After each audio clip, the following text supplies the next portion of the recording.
Holla, what's up? What's up, Anthony Hamilton, my celebrity life with Ge Holla. Shout out to Ge Holla, reaching 1 million listeners on his podcast, My Celebrity Life. What's up, G Holla? This your boy Genuine. Shout out to you. A shout out to Ge Holla and Hey, Ge Holla, G. Holla. This young man right here, super talented, man. You know what I'm saying? From his ninth studio album, ladies and gentlemen, please welcome to the show again, Sir Calvin Richardson. I'd rather be all by myself, 'cause I love you, baby.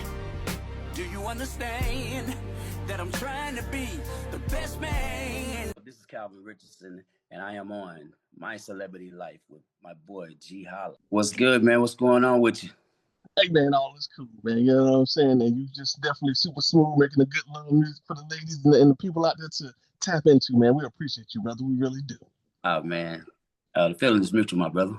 Listen, man, I think, I grew up on gospel music, man. That was my background. You know what I'm saying? So, there was a lot of, I was really, truly, mostly inspired by, the Willie Banks and the Willie Neals and the early Aretha Franklin singing that gospel and stuff like that. But then, there was Bobby Womack, and then there was Marvin Gaye, and there was Al Green, and those cats right there that was spilling over into, my tutelage when I was learning, you know what I mean? My way, just coming up, just hearing this and liking that, and then hearing that and loving that, you know what I'm saying? Just as much as I liked what I was doing, man. So, yeah, the earliest that I can remember, it was church for me,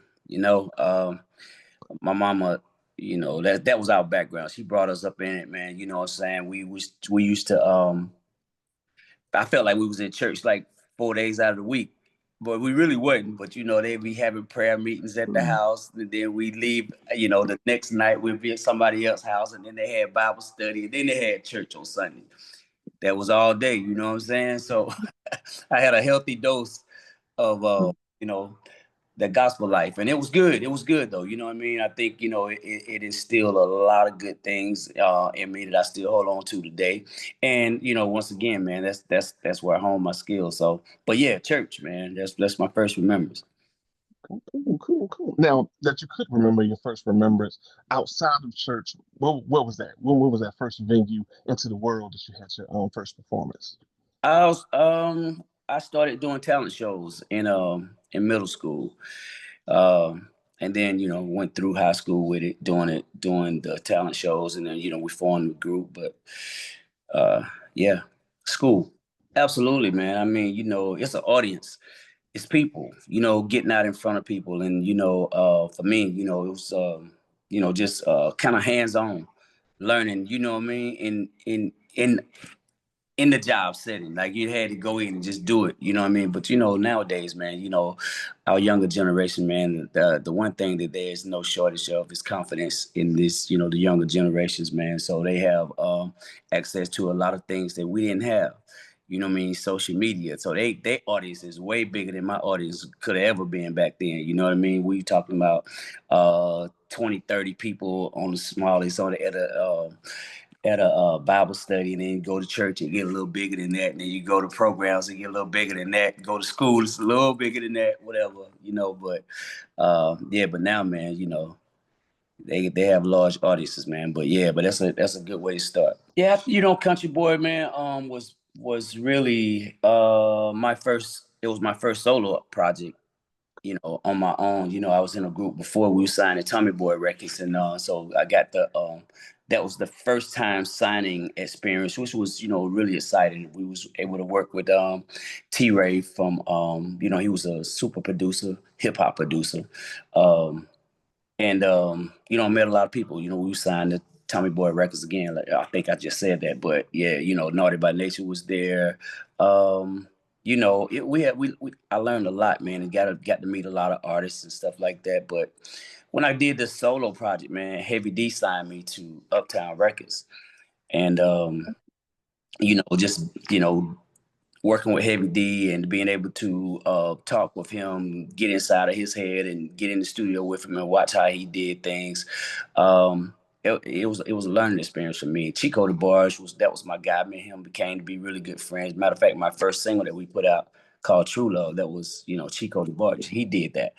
And so, KC from Jodeci, that's my guy, you know what I mean? And from Carolina. So he got on a song with me on that. So, being able to work with him in that capacity, man, it was great, man. It was great. I was wide open, you know what I mean? And had bright lights in my eyes, man. You know what I'm saying? As for, what I thought the future would be and how it was gonna go. But things didn't necessarily work out that way. It's always a little bit different from what you expect, Nah, I mean I got lyrics. Of course, I got lyrics, but I don't put it in rap form. You know what I mean? I'm a little more melodic with mine, man. You know what I'm saying? Give me some smooth grooves and I got you. I already know. You know what I'm saying? I appreciate that, my good brother. And that's dope, man. You definitely work with a legend, Heavy D. Man, rest in peace to him too as well, man. Where were you at when you found about him passing back in the day? Oh man, I think I was in LA. I think I was living in LA at that particular time. I was working on the project with Eric Benet. I signed to Jordan House Records, and when Heavy passed away, man. So I think we were in the studio together when that happened. When we got the news, anyhow. Yeah, sad. Yeah, America's Most Wanted. When I did that particular project, I was signed to Shanachie Entertainment, which is an independent label. And, I be honest about it, that's where I really learned how to be independent when I signed, how to be an independent artist. You know what I mean? It's one thing to be signed to an independent label, but then it's another thing to, realize your independence and how to be independent. And I learned a lot with that project. They gave me the freedom to do whatever I wanted to do with it, to go the direction I wanted to go. And so I pretty much, learned how to stand on my own and deliver a project, off of America's Most Wanted. And learn how to market, promote. That I really had to start investing in myself, because the label only went so far. They gave me the deal, but, to make it real, I had to kick in and, we had to do work.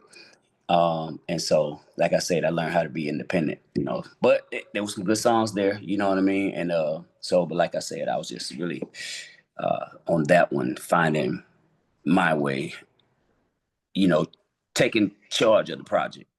Man, 5 years later, man, I think I'm now I'm at the height of being an independent artist. You know what I mean? Like I said, started back with America's Most Wanted. I started, that was my transition and learning. That's where I learned how to be an independent artist. But then, when I after my last project, which ironically was 5 years later, 5 years prior to me, start releasing this project. That particular project, I was most of my projects from the time that I did America's Most Wanted all the way up until when I did I Am Cowboy with Eric Benet, you know what I mean? It was my independence was being, established. But this one right here, man, like it was 1,000% no input from a label. I wasn't signed to a label. I started my own situation called CRE Enterprises. And so I was able to hire DeMonte as my executive producer, DeMonte Posey, which he did most of Eric Benet's prior records, and he had those #1 records and stuff like that. And he worked on my album that I did with Eric Benet as well. So I brought DeMonte on. We got to be really cool. And, DeMonte delivered the tracks along with Lorenzo Johnson, but DeMonte was the executive producer when it came to the putting the music together. And yeah, man, and I just tapped into what was really inside of me, and that's a part of what I normally do. But in this one right here, I had all the plans, of doing this one from the jump, like just my way. When I told you I established the independence thing with the America's Most Wanted, it's still they gave me the leeway, but they still were there. You know what I mean? I come with something, they were like, I think that you should change this or we should change that. We bumped heads a couple of times, but this one there was nobody to bump heads with. I was just able to, be free and take my time and do the record. There was no pressure, because I did a song called "Can't Let Go," and "Can't Let Go." I think we got over 100 and something million streams on that particular record, that particular song, and we was working like crazy, touring when I say that. And so nobody was really, even my fan base, they wasn't really like, when the next album, because you get to that point, like after a couple of years go by, they've been listening to the same music for about 2 years, and then stuff prior to that, they'd be ready for something new.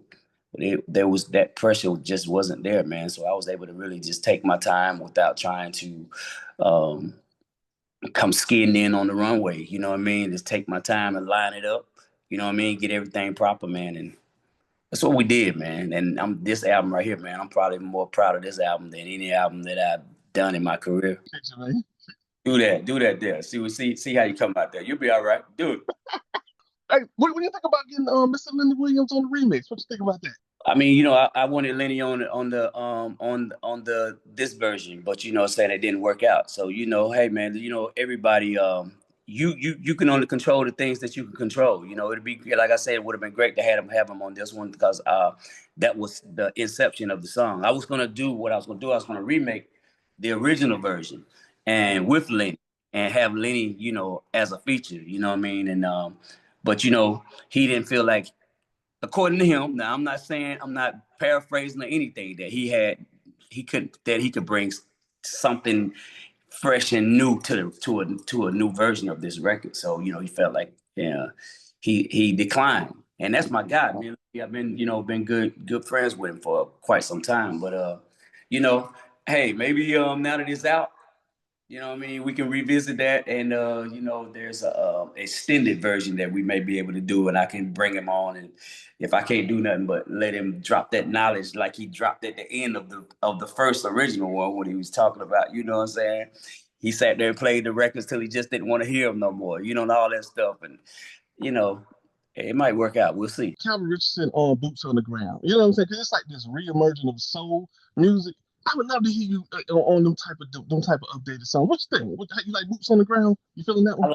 I like it, but I like it for the person that made it. You know what I'm saying? Like me, myself, you know what I'm saying? Like, I the thing that makes me different is that I don't do things like everybody do what they do. You know what I'm saying? And it's just I stay in my lane, and I can appreciate that. That gives me a greater appreciation when other people come with their unique stuff, like trying to follow trends and stuff like that.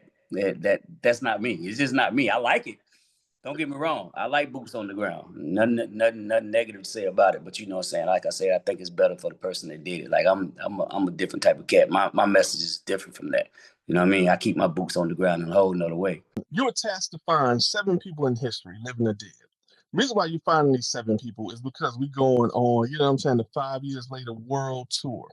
Now, we choose the number 7 because it has a good connotation to it. It's found throughout all religions, all through spiritualities, the number 7 being the number of completion and resurrection and things of that nature. And God rested on the Sabbath, which was the 7th. So, my good man, what 7 people in history, living or dead, you would take with you? Now, keep in mind, whichever 7 you choose, you get their whole catalog and everybody else. So if you say like Michael Jackson, you get all the Jackson family all the way down to Reeve. Everybody that made one hit wonders and disappeared, they get to come on tour with you too. So what 7 people living and dead in history would you take with you, Mr. Richardson? That'll be a big tour, man. So everybody that I mentioned, I get to bring everybody that's attached with them. I don't know. I think I would Mike would definitely Mike would be one. Michael Jackson, Prince, Stevie, Marvin Gaye, Bobby Womack. How many is that? That's 5. That's 5. I think I'd bring KC. 6. And I'd bring Aretha Franklin. 7. Now we're gonna throw you through a monkey wrench. You get one more, my good brother. Could be anybody. Could be a surprise pop up on people. They don't even know they're coming. Who would that be in your history, your understanding, your lifestyle? Chris Brown. Bing, bing, bing. Reason why we chose the number 8, because numbers hold so much spiritual power as physical power. When you study the number 8 this way, it creates the DNA sequence to the double Mm. that goes up into the pineal gland. But when you Mm. take it and you turn it, it turns into infinity. And that's why the brothers in the Nation of Islam and the FOI, they wear the bow tie across the throat chakra. Because that's made your voice be forever heard throughout all the halls and the walls of the earth. Made it be magic all over again to a whole new generation of people that will discover you in the future. Because like they say, sometimes people don't always remember your name, but they always remember how you made them feel. We know you made people feel good during your time while you was here. You laid down a good foundation, some wonderful seeds that grew into wonderful gardens that people you'll never even met, that you changed their life positively just through your music and your thoughts and your understanding and your wisdom and your creativity. That's how magical that we are when we're down here. Yes, sir. Oh man, that was pretty deep, man. I'm still you just weaved me into something. That was pretty deep. I'm coming back up now. I got you.